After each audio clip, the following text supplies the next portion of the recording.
So hello everyone, welcome back to another video. তো কথা বলবো কিছু লেটেস্ট আপডেটস নিয়ে। তো প্রথম যে আপডেটটা নিয়ে কথা বলবো সেটা হচ্ছে যে দেবের খাদান সংক্রান্ত বিষয় নিয়ে। তো খাদানের একটা বড় আপডেট উঠে এসছে, সেটা হচ্ছে যে খাদান ছবিটা, এই ছবিটা নিয়ে বলেছিলাম যে এটা একটা কমার্শিয়াল জনারের যেহেতু ছবি এবং অ্যাকশন ধর্মীয় ফিল্ম যেহেতু, তো এইটার যে প্রমোশনাল স্ট্র্যাটেজিটা সেটা কিন্তু দেবের টিমের এন্ড থেকে কিন্তু আলাদা রকম অবশ্যই হওয়া উচিত, এবং সেই জিনিসটার ওপর কিন্তু একদম দেখা হচ্ছে বা সেই জিনিসটার ওপর কিন্তু বরাবর ভাবনা চিন্তা করা হচ্ছে। এটার পিছনে রিজন যেটা আমি সেটা বলে দিচ্ছি। প্রথম কথা হচ্ছে খাদান ছবিটার টিজার 1 এসেছিল, এবং তারপরে দেবের যে ফাদারের যে ক্যারেক্টারটা, যেটা দেব নিজেই প্লে করছে, ফাদার এবং সন মেটেরিয়াল একটা ছবি এটা হতে চলেছে। তো ফাদারের যে পোর্শনটা মানে 80s টাইম লাইনের ওপর, যেটা যেখানে দেব ক্যারেক্টারটা যে প্লে করছে, যেখানে ভরপুর অ্যাকশন থাকতে চলেছে, সেই ক্যারেক্টারটা টিজারটা আমরা দেখেছিলাম, যেটা দারুণ অ্যাপ্রিসিয়েট হয়েছিল, এবং যিশু সেনগুপ্ত দেবের ফ্রেন্ডশিপ সেই বিষয়গুলো দেখানো হয়েছিল। এবং এখানে শুধু দেবের পার্টিকুলার একজনের নয়, এখানে প্রত্যেকটা ক্যারেক্টারকে এত সুন্দরভাবে ইম্পর্টেন্স জিনিসটাকে দেওয়া হয়েছে, সেটা কিন্তু দেখতে বেশ ভালো লাগছে। এর সাথে সাথে দেবের আর একটা যে পোর্শন আছে, যেখানে ছেলের যে পোর্শনটা যেটা দেব প্লে করেছে, সেই পোর্শনটার তার একটাই খালি আমরা ঝলক দেখতে পেয়েছি, যেখানে আমরা রাজার রাজা গানটা দেখতে পেয়েছিলাম। এছাড়া কিন্তু এখনো পর্যন্ত কিছু দেখতে পাইনি। কিন্তু এইবার কিন্তু দেবের এন্ড থেকে বা দেবের টিমের এন্ড থেকে খাদানের কিন্তু টিজার 2 আনা হচ্ছে, এবং টিজার 2তে ছেলের যে পোর্শনটা সেই জিনিসটা কিন্তু আমরা দেখতে পাবো। যে ক্যারেক্টারটাকে নিয়ে আমরা হয়তো ভাবছিলাম যে প্রথমের যে ক্যারেক্টারটা সেটার সাথে হয়তো একটু ডিফারেন্স হবে, সে ক্যারেক্টারটা হয়তো এতটা হবে না। কিন্তু একটা জিনিস বলে রাখি, দেব কিছুদিন আগেই একটা ছবি পোস্ট করেছিল, যেটা তাদের র্যাপ আপ ছবি ছিল, এবং সেই শ্যুটটাতে সেখানে দেবের যে সাদা মানে একটা ড্রেস পরেছিল, এবং সেটার ওপরে মানে রক্ত লেগেছিল।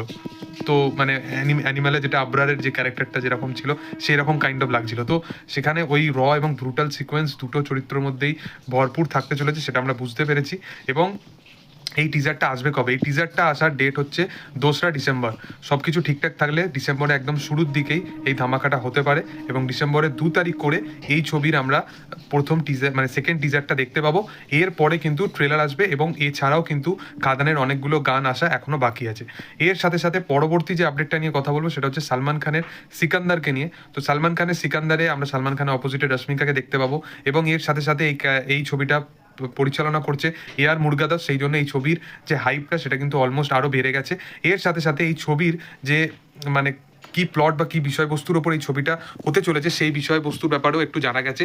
সেটা হচ্ছে যে এই ছবিটা কিন্তু সালমান খানের যে চরিত্রটা হতে চলেছে, সেটা দুটো টাইম লাইনের উপর বেস্ট করে এই চরিত্রটা প্ল্যান করা হয়েছে। এবং এর সাথে সাথে সালমান খানের ক্যারেক্টারটা একটা বিজনেসম্যান হতে চলেছে, যার এমন একটা পাস্টের কিছু একটা কাহিনী থাকতে চলেছে, যেটার কারণবশত সেই ক্যারেক্টারটা খুব এবং ব্রুটাল হয়ে গেছে, যেটা মুরগাদাসের এর আগের ছবিতে আমরা অলমোস্ট দেখেছি গজনীর ক্ষেত্রে।